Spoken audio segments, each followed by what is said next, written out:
أن لا إله إلا الله أشهد أن لا إله إلا الله أشهد أن محمد رسول الله أشهد أن محمد رسول الله.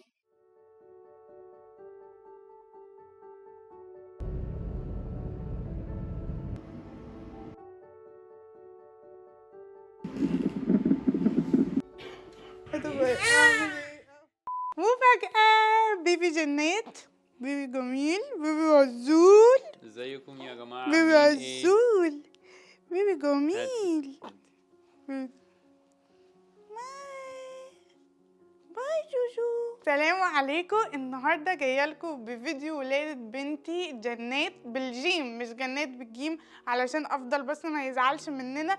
وطبعا احنا اتفقنا على الاسم زي ما انتوا عارفين في الفيديو اللي فات، واتفقنا على 4 اسامي بالفعل اخترنا منهم اسم جنات، وهو كان يعني احلى اسم مناسبها. ممكن تقولوا لها جوجو برضو. الفيديو النهارده هحكي لكم على تجربتي كامله طبيعيه جدا، فخليكم معانا لاخر الفيديو. مبدئيا كده يا جماعه، احنا بقالنا في عيلتنا يعني واصحابي المقربين مفيش بيبي جديد جه بقال مثلا 12 سنه، فده اعتبروه يعني اول بيبي في حياتي اشوفه. فطبعا بما اني كنت ميح خالص في الخبره البيبيهيه في الحياه، كان لازم اخد الموضوع بجد، ويعني ايه بقى اتعلم وكده واسال. وبدات بقى اشوف فيديوهات، وطبعا دكاتره كتير قوي وعلى فيديوهاتهم على اليوتيوب كتير قوي، وبجد اليوتيوب ده يعني موسوعه لوحده. بدات اذاكر كاني بحضر كورس كيف تهتمين بالبيبي. كانت صراحة أكتر قناة فادتني على اليوتيوب قناة اسمها مومز 911 دكتورة باكينام الحفناوي، فشكرا جدا يعني. بدأت بقى أكتب بقى المعلومات، والبيبي لما يتولد هيبقى وزنه كذا وهيقل كذا وهيزيد كذا وكده. فأنا بقى عندي ثقة الدنيا، ما كانش بيهزني حاجة. طبعا كان نفسي أولد طبيعي، لأني بؤمن ان الموضوع لو هو طبيعي كله من اوله لاخره فالموضوع بيبقى ربنا خلقه بميكانيزم مثالي. طبعا انا لو دخلت اي حاجه لو هي ملهاش لازمه، او لو الدكتور ما قالش ان هي لازما ولا بد، يبقى انا ببوظ السيستم ده كله. الدكتور قال ممكن يبقى فيه قيصري، فخلي بالك يعني ان انت تبقى مستعده لجميع الاحتمالات. انا بقى عرفت كده وقعدت بقى لا مش عايزه اولد قيصري، انا هبدا اتحرك اكتر. وانا كنت ضبه في نفسي قوي. خرجنا وكده ورجعنا وانا عادي ونمت، وانا ولا في دماغي اي حاجه. جينا بقى على الساعه 1 بالليل كده بدأ بطني توجعني شويه كده، يوجع في بطني. فقلت ايه ده القولون ده ولا ايه؟ نمت وصحيت بعديها بساعتين لسه الوجع موجود، بيروح ويجي بيروح ويجي. احسب الوقت اللي بيجي فيه والوقت اللي بيروح فيه، لو هما الوقت يعني نفسه فممكن اكلم الدكتور اساله. طبعا قبل ما اطلع من البيت كلمت الدكتور بتاعي اللي كنت متابعه معاه طول فتره الحمل واللي ولدني برضو، دكتور عبد الله عرفه، يعني من اشطر الدكاتره والطف الدكاتره اللي اتعاملت معاهم. فقلت له يا دكتور حصل كذا كذا اعمل ايه؟ قال لي اطلعي على المستشفى وانا جايلك. ماشي. المهم بقى طلعت على المستشفى.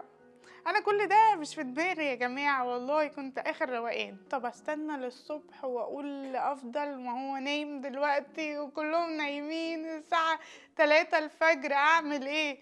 فبعدين قلت لا خلاص انا هصحي افضل بقى، معلش يشيل معايا شويه. صحيته قلت له افضل، انا حاسه كده ان انا هولد، حاسه كده، فممكن كده يعني تصحى وتشوف الموضوع ده معايا. فهو صحي بقى مبسوط،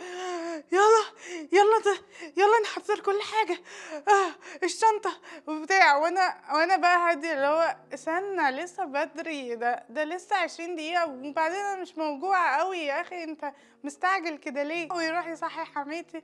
وبعدين ما انا اتصلت بقى بماما بعديها بشويه. قلت لها يا ماما تعالي بقى علشان شكلي كده هولد، يلا نروح المستشفى ونشوف هناك بقى هيحصل ايه. بصوا يا جماعة، دلوقتي الساعة 6 بالصبح، ياسمين دخلت في العربية رايحين المستشفى، يلا بينا.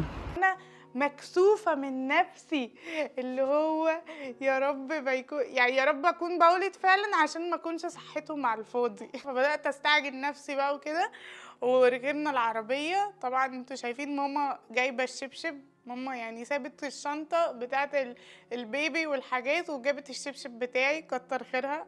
بدأ الوجع يزيد في العربية وأفضل بقى مستعجل، يا لهوي هتولدي في العربية، ومركز اللي هو عايز يركز، عايز يوصل في أسرع وقت. ليه حاسس بإيه هو يعني هو كأنه هو اللي هيولد بقى مش أنا عادي خالص، وعمالة أضحك وعمالة، بس لما الوجع يجي أقوم كده. فبقى وصلنا المستشفى ماشي وعادي جدا، انا بقى عامله فيها الجامده قوي اللي هو مش هتصوت. عملوا بقى فحص في المستشفى وكده، فلقوا ان خلاص بقى انا بولد، وتقريبا وصلت لمرحله يعني متقدمه. بس ايه، بس هما بيسالوني ايه هتاخدي بقى حقنه الظهر اللي هي الابيديورال وكده.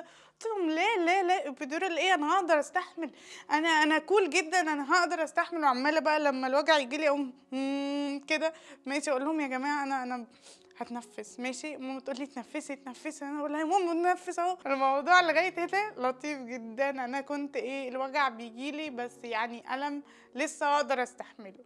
فقلت لهم لا ابيديورال انا مش محتاجه حقن الظهر وبتاع، وانا عايزه الموضوع كله يمشي طبيعي، وانا ما كنتش اعرف اللي هيحصل بعديها يعني. فالمهم خدت بعضي من هنا وطلعوني على اوضه المستشفى. الأوضة كانت لطيفة الصراحة.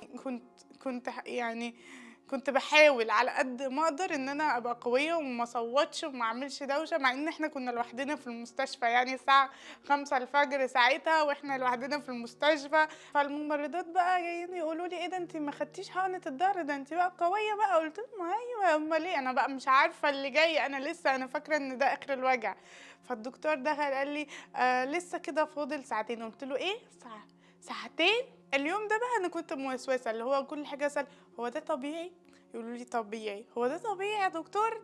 المهم بقى وصلنا للنقطه اللي مفيش رجوع فيها، اللي هي بقى ايه، الوجع زاد بشكل فظيع فظيع يا جماعه، اللي هو انتوا بتهزروا بقى، الوجع ده هيخلص امتى؟ فلا لا لا لا لا، ما كانش محدش يقول لي ازاي اصلا حد ممكن يعمل فيديو في الموقف ده. محدش يعني منظري ما كانش ينفع اصلا يتصور في الوقت ده خالص. هتلاقوا الوقت ده مختفي خالص من الفيديوهات في حياتي.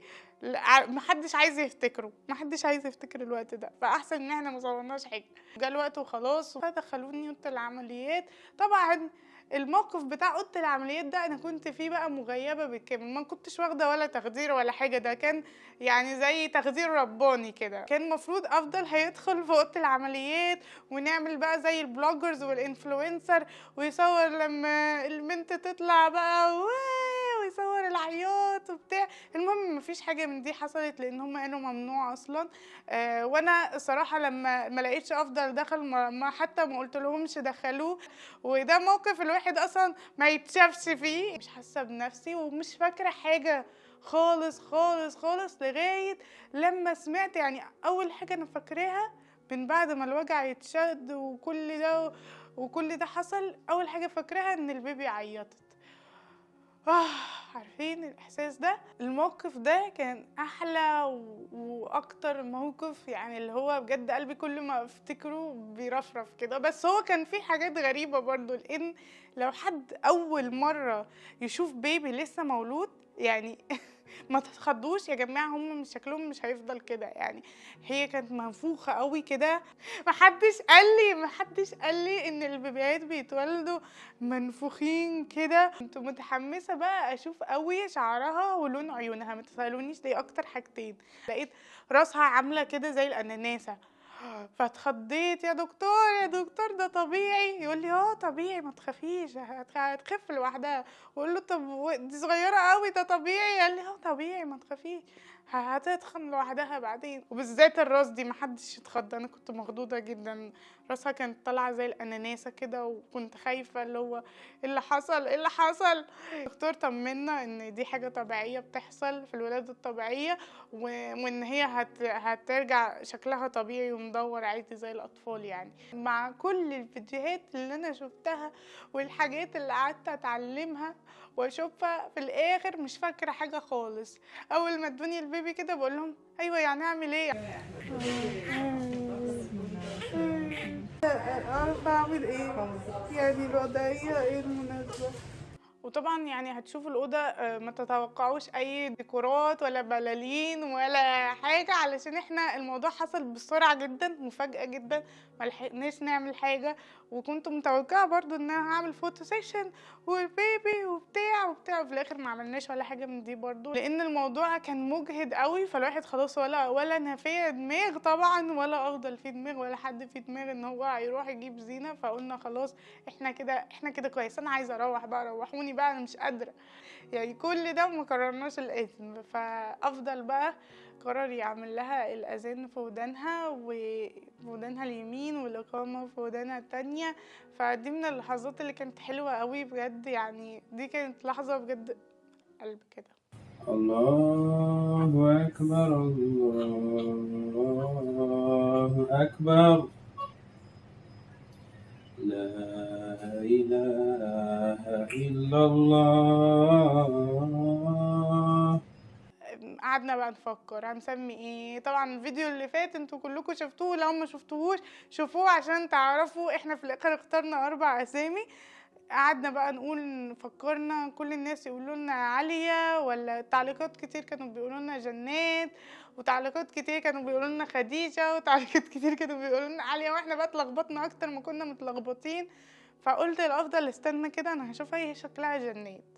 انا حاساها شكلها جنات، مش لايق عليها ولا خديجة ولا عالية ولا مسكين. جنات حلو، بس هو يقول لي لا جنات هتتقال جنات. قلت له ما تخافش، انا هقنع الناس يقولوا جنات. بصوا انا بقول لكم اهو، لو حد شافنا اسمها ايه جنات يا جماعه، عشان ما يرجعش في كلامه في الاسم.